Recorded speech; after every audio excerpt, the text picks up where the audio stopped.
আমাদেরকে মুক্ত করে দাও না দাদা।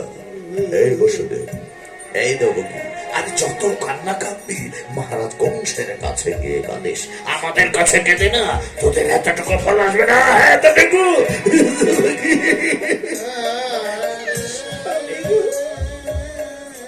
দেখো দেবকী, এই পাষাণের হৃদয়হীন সৈনিকদের কাছে শত কাঁদলে এতটুকু কান্নার মূল্য নেই এদের কাছে।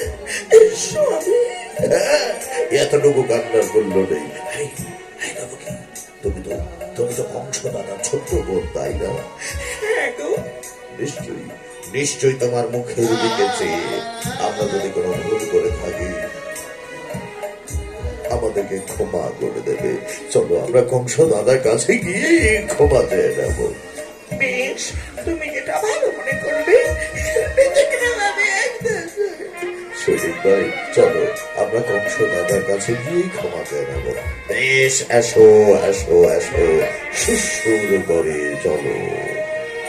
হরে কৃষ্ণ হরে কৃষ্ণ কৃষ্ণ কৃষ্ণ হরে হরে হরে রাম হরে রাম রাম হরে হরে হরে কৃষ্ণ হরে কৃষ্ণ কৃষ্ণ কৃষ্ণ হরে হরে হরে রাম হরে রাম রাম রাম হরে হরে কৃষ্ণ হরে কৃষ্ণ কৃষ্ণ কৃষ্ণ হরে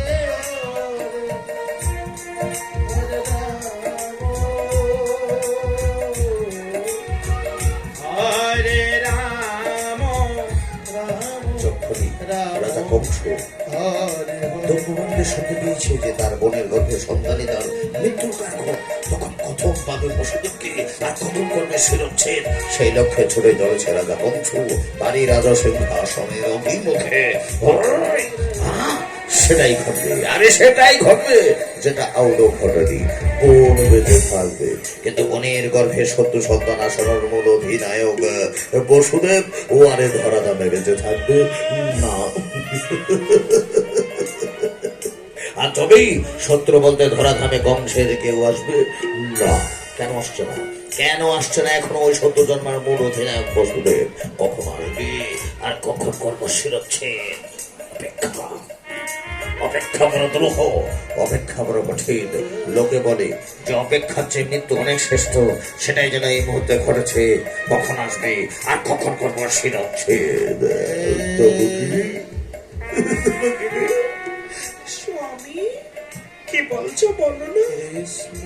দেখো দেবী,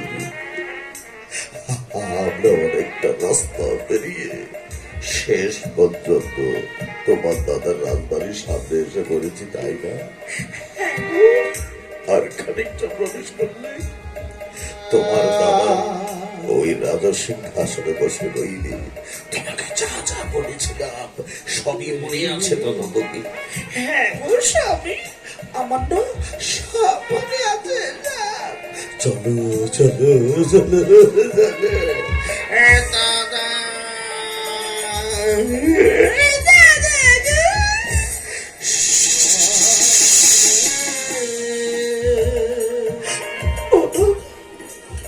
আমি তোমার ছোট্ট বোনের মুখের দিকেছি। তোমার ছোট্ট বোনের অজান্তে যদি কিছু ভুল করে থাকি, তবে তবে আমায় ক্ষমা করে দিও দাদা, আমায় ক্ষমা করে দিও। লক্ষ্মী বোন আমার, কোনো দোষ নেই তো, কোনো ভুল তুই করতে পারিস না। কিন্তু আমি দক্ষ শুনতে পেয়েছিলাম যে তোর গর্ভের অষ্টম সন্তানই আমার কারণ, তোর গর্ভের অষ্টম সন্তানই আমার মৃত্যুর কারণ।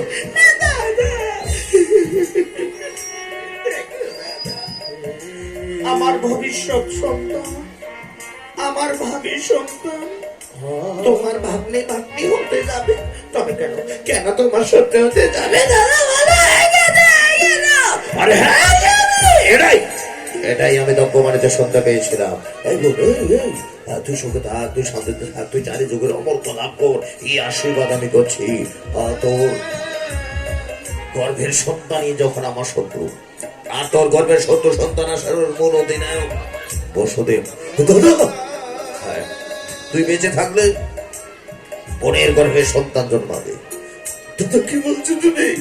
আর একটি একটি সন্তান জন্মাতে অষ্টম গর্ভের সন্তান জন্মাবে, মানে আমার শত্রু সন্তান জন্মাবে। তাই তুই আর ধরাধামে বেঁচে থাকবি না। দাদা দাদা, কি বলছো তুমি? এগিয়ে আসছো কেন আমার দিকে?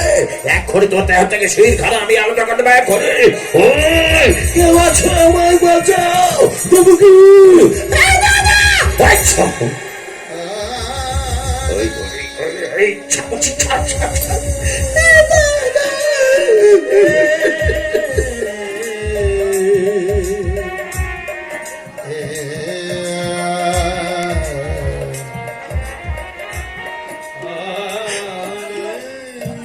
দেখো দাদা, একজন নারীর জীবনে তার সবচেয়ে প্রিয় ধন, তার সবচেয়ে প্রিয় সম্পদ স্বামীর দেওয়া এই সিঁদুর কেন? আজ তো আর আমার স্বামী বেঁচে থাকবে না, তাই না দাদা? কি বলছিস কি তুই? তবে তবে এই শীতের খাওয়ানোর আর কি মূল্য থাকবে দাদা? হাতের সাদা গেলার আর কি মূল্য থাকবে দাদা? দাদা, তুমি এক কাজ করো, তোমার এই দুই হস্ত দিয়ে আমার এই সিঁদুর থেকে সিঁদুর কাটা পড়ছে না, হাতের সাদা